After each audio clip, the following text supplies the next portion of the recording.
Ó, ó, tá vendo? Tá vendo? Que momento. É isso, hoje vamos falar sobre o Letap do Rio, meu primeiro pódio no ciclismo de estrada. Terceiro lugar na categoria, 32º na geral. Foi uma grande evolução. Vou contar toda a história de como foi, vou fazer para os nerds como eu aí que gosta de números, vou fazer as análises também da performance. Vamos falar sobre essa história toda aí como foi, que eu ainda tô bem orgulhoso. Esse vídeo demorou para sair porque eu tava esperando a Chronomax, que é a empresa que faz a cronometragem das provas, liberar as parciais. Normalmente, junto com o resultado, você tem a hora exata que passou em cada ponto de cronometragem, e aí o tempo que você levou de um ponto para o outro. Só que eles mudaram a interface de resultados e essas parciais só aparecem no percurso longo. Eu achei que ia demorar um tempo para alimentar o sistema, alguma coisa assim, mas já passou quase uma semana, não foi para o ar ainda, então acredito que não vai. Não consegui entrar em contato, não achei um canal para entrar em contato para perguntar, então vou fazer aqui do meu jeito. Vou mostrar para vocês aqui, vou fazer na unha aqui como eu faço para fazer essas análises quando não tem essas parciais detalhadas. Normalmente eu faço isso em treinos. E aí, de repente, já serve aí para você, se você quiser fazer uma análise aí de um treino seu, comparar com algum outro atleta, ou até mesmo de uma prova. Beleza? Então, vamos embora para esse vídeo aí que vai ficar bem legal. Seja muito bem-vindo, esse é o canal Competição Interna, eu sou o Alan Ricardo, o cara que largou tudo para se dedicar 100% ao ciclismo. Aqui eu trago meus aprendizados e toda a trajetória aí da minha evolução, buscando ser cada dia melhor nesse esporte que é o ciclismo e quem sabe um dia realizar meu sonho de infância de disputar um campeonato mundial. Aproveitando essa abertura, talvez você já saiba, mas como todo dia tem gente nova chegando no canal, vou contar rapidinho como eu cheguei até esse ponto. Meu sonho de infância de ser campeão mundial. Eu sempre tive esse sonho, desde criança, com uns 11 anos, quando eu assisti um filme. Eu sou de 78, então meu caráter foi moldado pelos filmes de Hollywood, pelos filmes de super-heróis humanos do grande sonho americano, né? Então, filmes de artes marciais, Van Damme, Bruce Lee, Rambo, Schwarzenegger e por aí vai. Eu lembro que eu assisti um filme que chamava Best of the Best, que era Operação Kickboxer em português, que era um time americano que foi formado para disputar contra um time coreano, um campeonato mundial de Taekwondo, valendo um título de campeonato mundial, que no filme chamava Full Contact, mas era basicamente um Taekwondo. E, cara, aquilo entrou na minha mente de um jeito, pensar em todo o processo de treinamento, de evolução, de buscar ali aquele foco, aquela meta para ser o melhor do mundo. E a princípio parece ser uma coisa de ego, né? De querer ser o melhor do mundo, mas não é, é de se pôr à prova. E principalmente o que sempre me encantou, nesses filmes eu sempre assistia muitas vezes a fase da preparação. Os filmes do Rocky Lutador, por exemplo, principalmente o Rocky contra o Ivan Drago, que era da Rússia. Assisti toda aquela cena que ele ia pro celeiro, enquanto o cara tava treinando na alta tecnologia, tomando bomba pra caramba, e ele lá treinando no celeiro, e cortando lenha, correndo na neve. Cara, eu adorava essa parte, eu adorava muito essas coisas. E aí eu comecei nas artes marciais, lógico. Eu até vou falar que eu era bem bom nisso, e eu era muito bitolado. Treinava o dia inteiro. Dali eu fui pro fisiculturismo, e eu me dediquei bastante. E cheguei a competir na Júnior. Fui campeão paulista do interior, vice-campeão brasileiro. Aí depois eu não competi mais, porque já naquela época era um esporte muito caro e era um esporte e eu não tinha condições ainda de entrar para o jogo, porque aí eu competi um ano na Júnior, já no meu último ano de Júnior, e já no ano seguinte eu era sênior, já era Open. E eu precisava ali de pelo menos uns 5 anos de muita construção de massa muscular para poder disputar de novo. Isso a vida foi acontecendo, eu continuei treinando, sempre vivi o estilo de vida de bodybuilder, sempre em treino e dieta. Tinha as minhas, eu brincava que eu era campeão mundial de voltar a treinar, que eu tinha uma sequência longa, séria, bem restrita, alguma coisa acontecia, normalmente relacionada a trabalho, e eu tinha que parar um tempo de treinar, parava 6, 7 meses e aí voltava a treinar de novo no foco. Então eu vivi aí 25 anos o estilo de vida de bodybuilding, mas nunca mais competi. Em 2015 eu tava pensando em voltar a competir, fiz uma preparaçãozinha assim, 16 semanas se eu não me engano, de preparação para fazer umas fotos e dessas fotos olhar os pontos fortes e fracos para no ano seguinte tentar competir. E aí o que aconteceu no meio do caminho desses planos? O meu filho nasceu. Até o dia do nascimento eu tinha certeza que nada ia mudar e eu ia continuar treinando e tudo mais. A gestação sobrecarregou bastante a minha esposa e aí logo no começo assim que ele nasceu eu trabalhava bastante o dia todo, chegava do trabalho e ia direto para academia. Ficava 1h30, 2 horas na academia e chegava em casa. Uma semana foi o suficiente para eu descobrir que não dava para fazer isso. Chegava em casa, minha esposa parecendo um zumbi com meu filho no colo. Eu falei, não dá. Cortei a academia, comecei a tentar chegar mais cedo em casa e ajudar mais a cuidar dele. E nessa época eu estava começando um novo negócio e aí foram 7 anos direto. Cada vez trabalhando mais e sem praticar nenhum esporte. Uma loucura só depois de tanto trabalhar. Nesse meio do caminho minha esposa se tornou minha sócia, então a gente passava 24 horas por dia só pensando em trabalho, só falando de trabalho. Chegou uma hora que os dois estavam assim no limite. E aí veio a oportunidade de vender essa empresa e nisso eu decidi que ia voltar a me dedicar ao esporte. Só que eu não queria voltar para o bodybuilding porque eu já estava ali com uns 44 anos, já não tem mais categoria, não tem mais espaço para um cara dessa idade, né? Tem algumas competições ainda que aceitam, e tem a questão de que no fisiculturismo existem, faz parte da equação as substâncias, os hormônios e tudo mais, né? Falando abertamente. É que eu me preocupo aqui com o YouTube me boicotar porque eu tô falando disso. Mas não é nenhum demérito, tá? É só uma parte da equação no fisiculturismo. A dedicação aos treinos e alimentação é de longe muito mais difícil do que qualquer outra coisa que eu já fiz, mas os hormônios fazem parte e eu não estava nem um pouco afim. Mesmo lá atrás, quando eu competi na Júnior, que eu era muito mais inconsequente, eu fiz uso de doses assim que, olhando o que o pessoal faz por aí hoje, é quase que medicinal. Eu sempre tive medo de colateral e tudo mais, e eu sempre priorizei pela saúde, apesar de que nenhum esporte de competição tem nada a ver com saúde, mas eu gosto de viver, essa é a minha parada. E muita gente que eu conheço da época que eu treinava, e até gente com muito suporte técnico por trás ali, já não estão mais aqui nesse mundo, né? E aí, então, eu não queria ir competir no bodybuilding. E aí eu tive uma ideia maluca, fui para um outro esporte que não vem ao caso, mas que eu precisava perder peso para ir bem lá. E aí eu comecei a fazer a dieta, que eu já tenho habilidade e prática nesse assunto. Comecei a fazer a dieta, já comecei automaticamente a baixar peso. E aí pensei, puxa, eu não gosto de correr, o que eu vou fazer? Eu tava morando em Barueri nessa época. Para quem é aqui de São Paulo, aqui região de Alphaville, Tamboré, sabe também que tem muita equipe de ciclismo ali. Eu não sabia nada de ciclismo. Mas, por uma coincidência, o YouTube me mostrou um vídeo de uma galera treinando. Eu achei aquilo muito legal. Comecei a dar uma pesquisada, descobri esse monte de gente que treinava lá em Barueri, essas várias assessorias e pelotões. Quando eu digo que eu não sabia nada de ciclismo, eu não sabia nada mesmo. A bicicleta para mim era um brinquedo que eu deixei de brincar lá no começo da adolescência. Eu não sabia que existia ciclismo de estrada, mountain bike. A única coisa que eu já tinha ouvido era mountain bike, o termo mountain bike e BMX.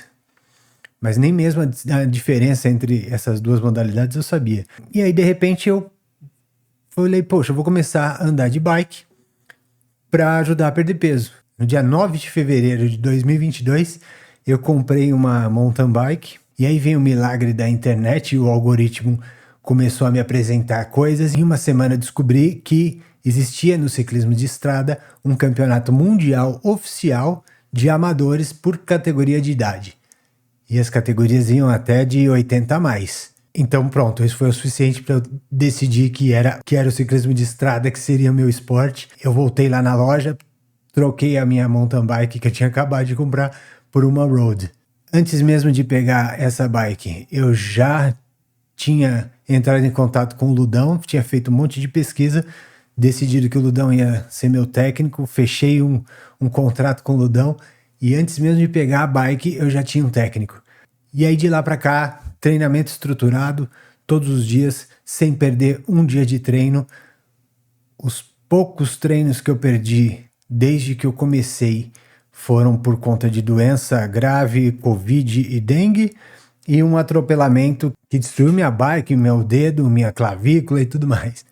Mesmo assim, eu fiquei 3 dias sem treinar e já estava treinando em cima do rolo. Quando eu conversei com o Ludão, logo no começo, eu não queria falar para ele que eu tinha o sonho de ser campeão mundial. Depois de 25 anos fazendo musculação sério, mesmo 7 anos parado, tinha ganhado um certo percentual de gordura, mas a minha massa muscular era bem desenvolvida. Então eu estava muito pesado e aí eu disse para ele que eu queria ganhar o Letap. Na minha cabeça eu já construí uma escadinha de objetivos. Eu ia correr no Letap até poder ter uma boa colocação de Letap. Depois aí eu partiria para as competições Masters de federação, paulista, brasileiro e até poder tentar uma vaga para esse campeonato mundial de Masters, que é o Gran Fondo UCI Series. Você participa de uma seletiva lá em Pomerode e aí você ganhando a vaga, você pode participar. Cada ano é num país diferente. Então eu já tinha traçado essa escadinha na minha cabeça logo ali nos primeiros meses, mas eu cheguei pro Ludão e disse que meu objetivo era ganhar um Letap.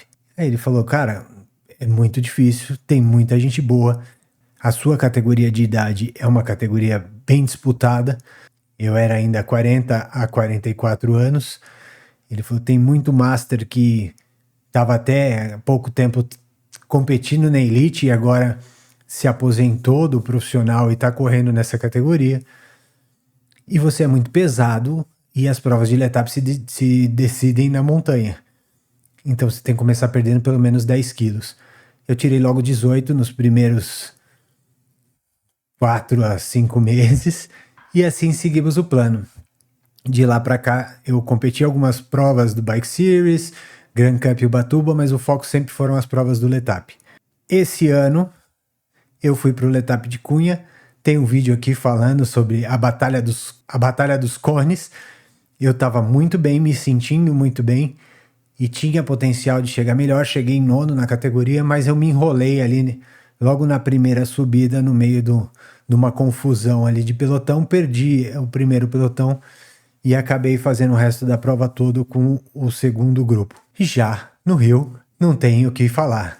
Nada deu errado. Eu me pesei na segunda-feira antes da prova para confirmação de peso da Copa Brasil de e-cycling. Então eu tenho registrado aqui 75 quilos. Eu acho que com carb up e tudo mais eu devo ter ido com 76,5, 77. A prova foi no domingo, então eu viajei na sexta-feira de manhã. A largada era 6, 5h30 é hora de começar a se posicionar na baia de largada. Então eu fiz o meu padrãozinho de acordar 3 horas antes. Então 2h30 da manhã eu estava de pé para fazer a minha primeira refeição. Então eu já venho adaptando o organismo desde antes. Já desde a quarta-feira eu começo a trazer meia hora para trás a minha hora de acordar. E aí à noite eu tento dormir meia hora mais cedo. De 5h30 passei a acordar às 5, depois às 4h30, às 4, até acordar às 2h30 no domingo. Eu faço isso porque aí eu já faço a minha primeira refeição ali com uma margem de 3 horas antes da prova. Dá tempo do meu intestino trabalhar e dá tudo certinho. Então eu sigo sempre esse padrãozinho que funciona muito bem. Eu já faço isso normalmente todo sábado e domingo quando eu vou sair para treinar na rua. Eu sigo esse padrão de acordar pelo menos 3 horas antes da hora de começar o treino. Inclusive isso é uma coisa bem importante, usar esses treinos mais longos na semana como ensaio geral para a prova. Para você não fazer, para o dia da prova não ser um dia diferente de um treino mais forte que você já está acostumado a fazer. O meu dia de treino, onde eu vou fazer 4 horas ou mesmo 3, 2 horas aqui no rolo, mas é uma prova muito forte. Então eu uso para testar todas essas coisas aqui.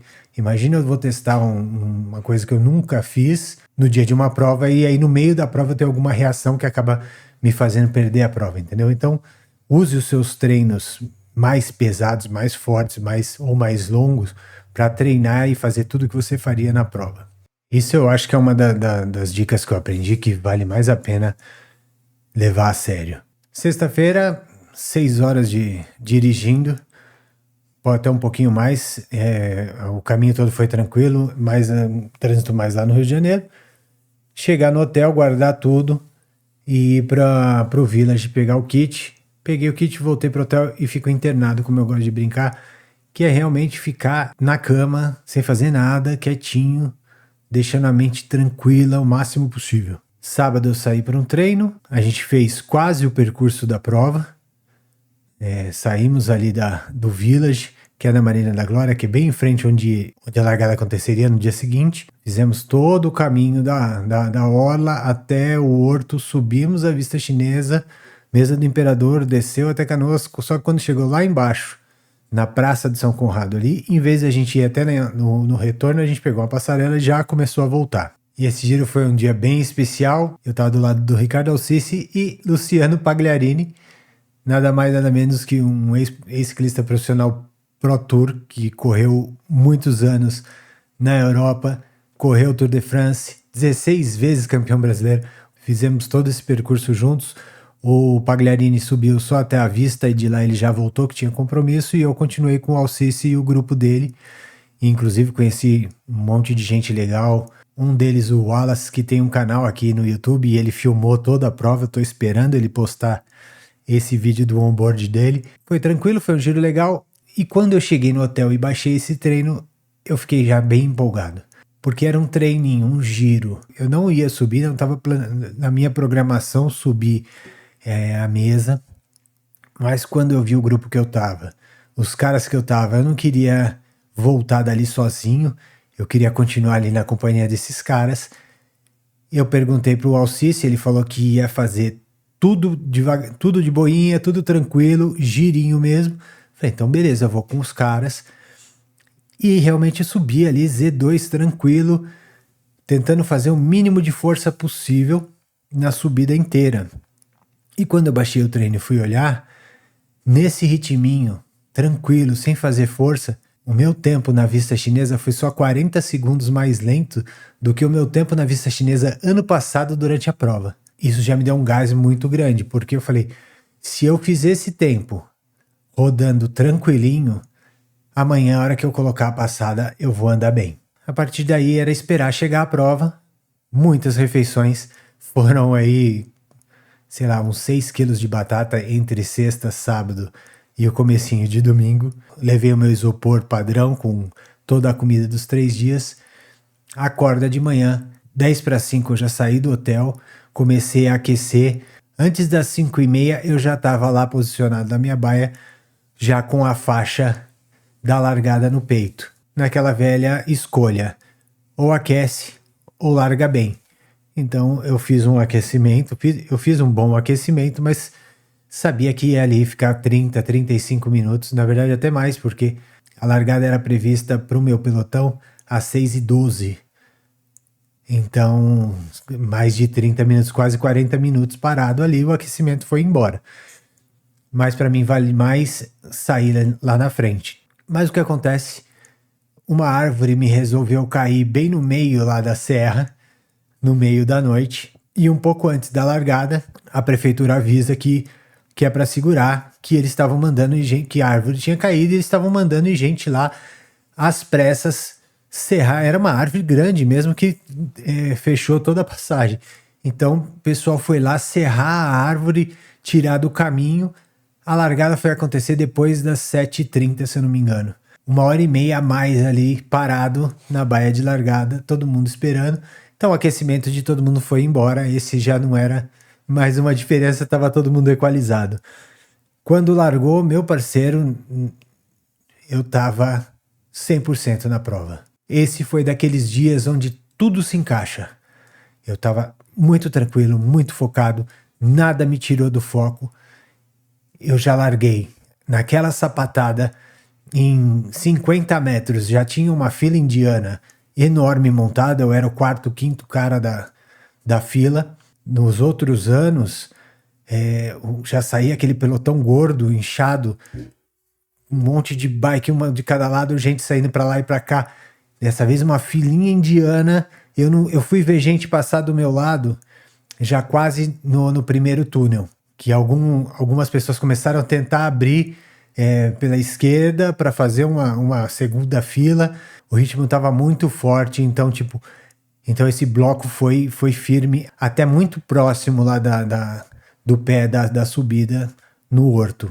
Chegava nas curvinhas de 90 graus, diminuía, entrava na curva 900, 1000 watts e pancada de novo. E como eu estava bem posicionado, bem lá na frente, nem mesmo essas curvas, que são momentos bem tensos, que no ano passado me deixou bem nervoso, que acabou me fazendo perder posições, porque na hora de frear e entrar para a curva, eu acabava deixando muita gente passar com medo de ser atropelado ali. Dessa vez eu entrei firme, coloquei minha trajetória marcha, 1000 watts e velocidade de novo.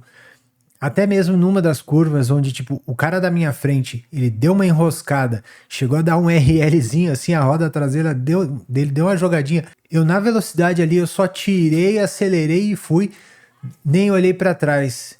Então eu tava bem concentrado e eu acho que isso ajudou demais. E aí chegou na subida e eu coloquei meu ritmo. Eu me preparei muito para essa prova, eu quebrei ela em 3 etapas. Eu tinha dividido já bem planejado cada trecho, eu sabia o tempo que eu tinha que fazer em cada trecho para estar bem posicionado em relação ao tempo que foi no ano anterior. Esse pedaço aqui da largada até o pé da subida, esse ano foi muito mais rápido do que o ano anterior. Até mesmo a subida e a descida foram mais rápidas porque ano passado estava chovendo. Então isso já atrapalha bastante. O vento na volta é um vento contra, mas quando chegou na subida eu sabia que para eu fazer o tempo que eu precisava fazer comparado com o tempo do ano passado, eu tinha planejado colocar 345 watts na subida inteira. Mas quando começou a subir, eu percebi que eu tinha feito bastante força nesse primeiro trecho e que eu teria todo o outro trecho depois e é um trecho que é muito importante você se segurar no pelotão. Se você estiver sozinho, fica muito difícil. Então eu dei uma economizadinha ali, eu coloquei a média, deixa eu abrir aqui. Ó, na vista eu fiz 334 watts de média, que me deu na vista 19 minutos. O trecho todo de baixo até o fim da subida lá, que é do pé até a mesa do Imperador, deu 23 minutos. Então o meu plano original era fazer em 21. Eu acho que se eu tivesse forçado, eu não faria em 21. Principalmente no trecho da mesa, aí já estava batendo bastante vento contra. Não acho que teria melhorado muito mais que 1 minuto. E aí depois, analisando a prova, eu vi que realmente não ia fazer diferença nenhuma. A decisão que eu tomei de não gastar tudo que eu tinha na subida foi boa, bem tomada. Deixa eu mostrar como ficaram os resultados aqui. Ó, esse é meu tempo. 1 hora 46 minutos, 54 minutos.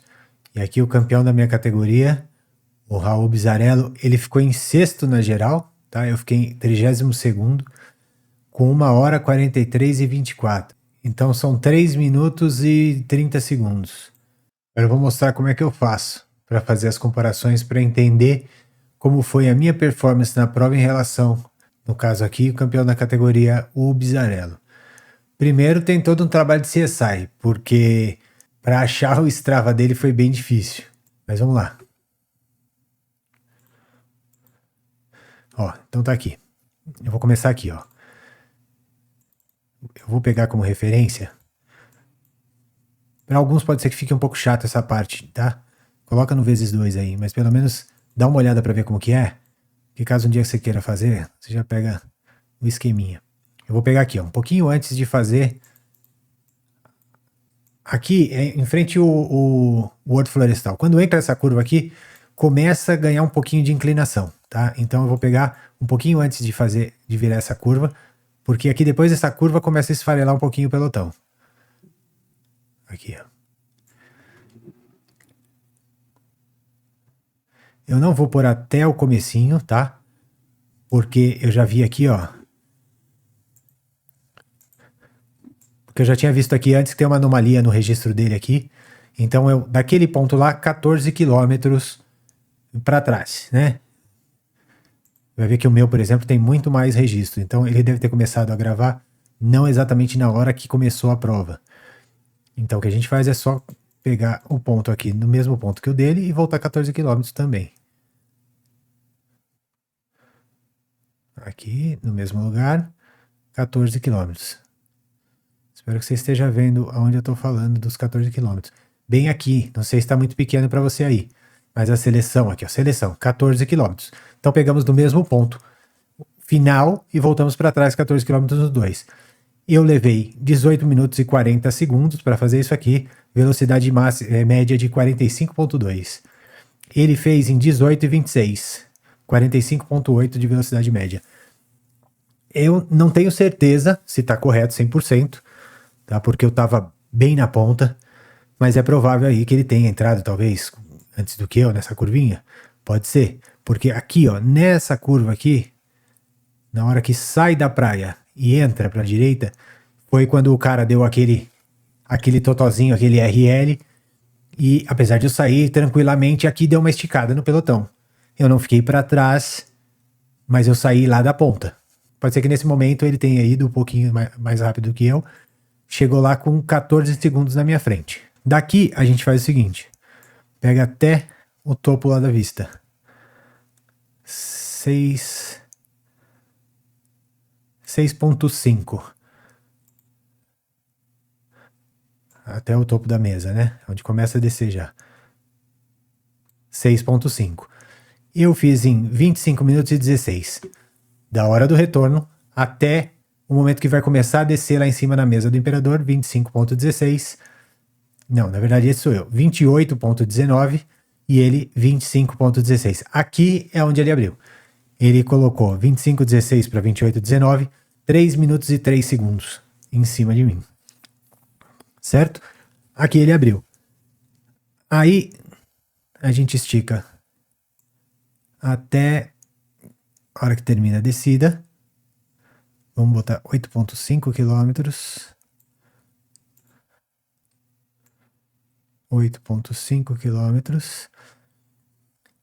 Ele fez em 15 minutos e 1 segundo.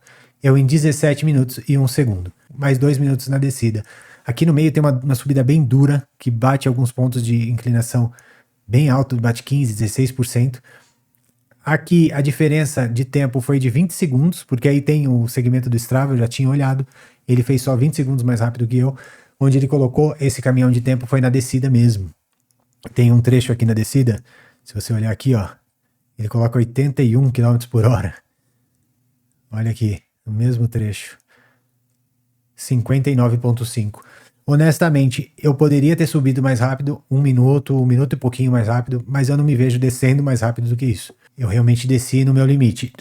Se eu tivesse um freio um pouquinho melhor, meu freio, uma semana antes eu fiz Pico do Jaraguá aqui de São Paulo, era para fazer 10, eu fiz 8 porque acabou o freio na oitava, o freio baixou bastante. Levei na oficina, ele não tinha o óleo para colocar, então ele deu literalmente uma regulada e fazer uma gambiarra. Mas não foi o freio. O freio não faria tanta diferença eu ter mais freio. Eu realmente desci no meu limite. E não é nem no meu limite técnico, é no meu limite de coragem mesmo. Para mim, eu tinha descido que nem um avião. E o Bizarello é do Rio. Ele faz isso. É o treino padrão dele, é fazer todo esse trecho da prova aí. Então, eu acho assim, eu tô bem satisfeito até aqui. Tá? Se eu tivesse gastado um pouco mais, teria subido 1 minuto mais rápido, não teria descido mais rápido que isso, não faria grande diferença em relação ao tempo dele. Por quê? Chegando aqui, ó, vamos colocar aqui, deixar faltando uns 200 metros lá para a chegada. Vou colocar 25,5. Deixa eu confirmar. Porque aqui eu tenho certeza que eu não parei bem na hora da... Então tá bom, pouco antes da linha de largada. 25,5. Vamos ver o tempo dele aqui. 25,5. O Bizarello fez em 40 minutos e 51, esse último trecho. Eu fiz em 39 e 18. Então eu tirei aí 1 minuto e pouco mais de 1 minuto e meio. Então veja, se eu tivesse subido muito mais forte, talvez não tivesse tirado esse 1 minuto e meio. Por quê? Porque eu não teria feito com o pelotão que eu fiz esse último trecho. Isso foi muito importante. Inclusive foi bem emocionante, porque desde a hora que, um pouco depois de chegar aqui embaixo, na praia aqui, na Praça de São Conrado, quando acaba a descida e entra aqui na rodovia da Orla aqui, nesse trecho, mais ou menos por aqui, quando tá chegando perto da ponte, eu me juntei com o grupo das meninas que estavam disputando a geral do curto. Então daqui até a linha de chegada, foi com a moto do comissário que acompanha a líder do lado.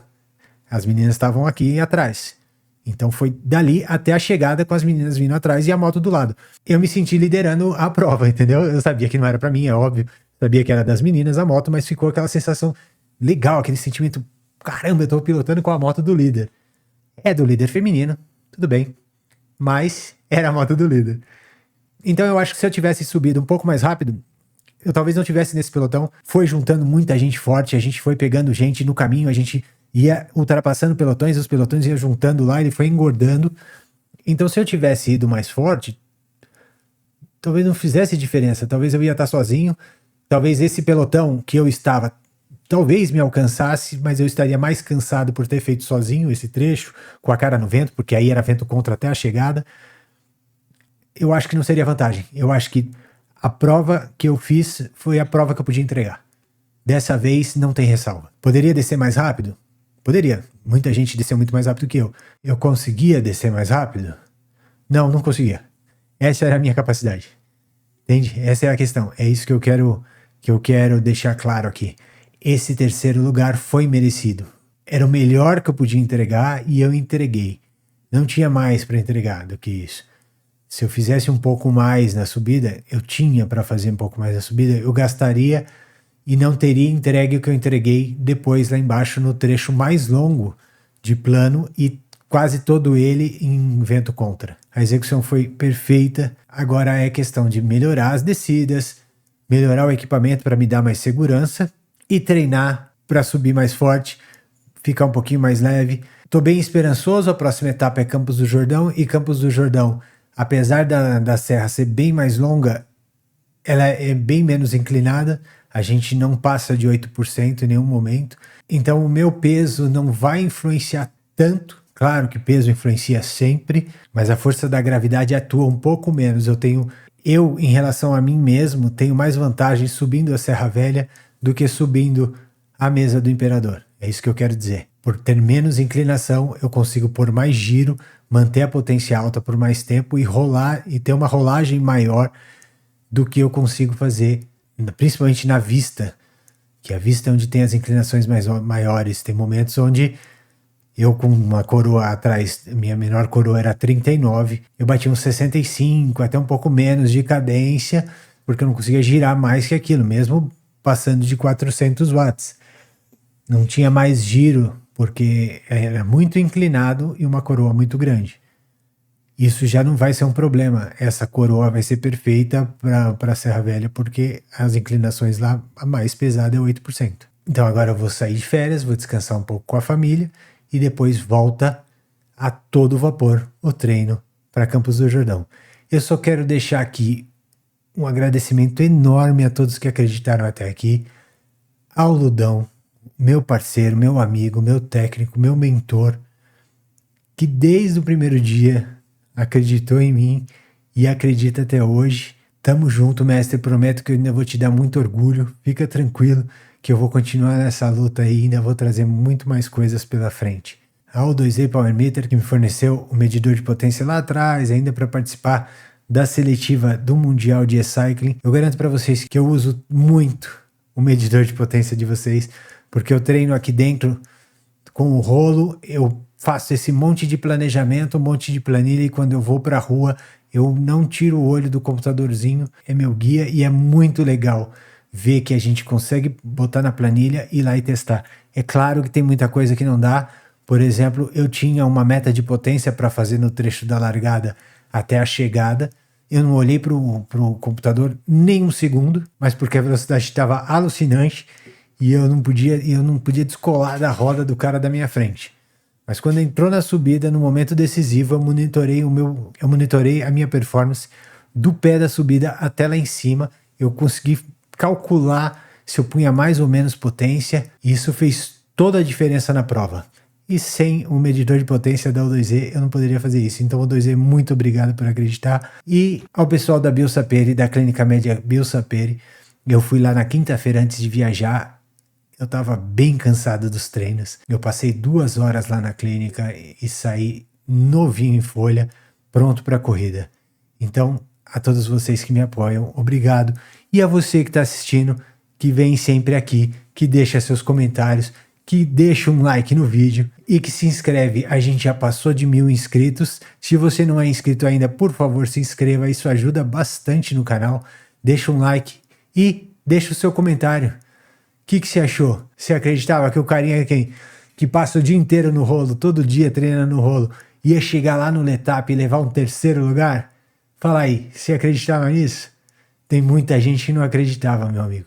Mas não tem problema. O importante é a gente treinar, ser feliz, ir lá e conquistar. O meu tá aqui e eu prometo trazer muito mais desses aqui pra gente ver, discutir e comemorar juntos. Eu tô muito feliz, muito orgulhoso. Eu queria vir aqui e dividir isso com você. Até a próxima. Valeu!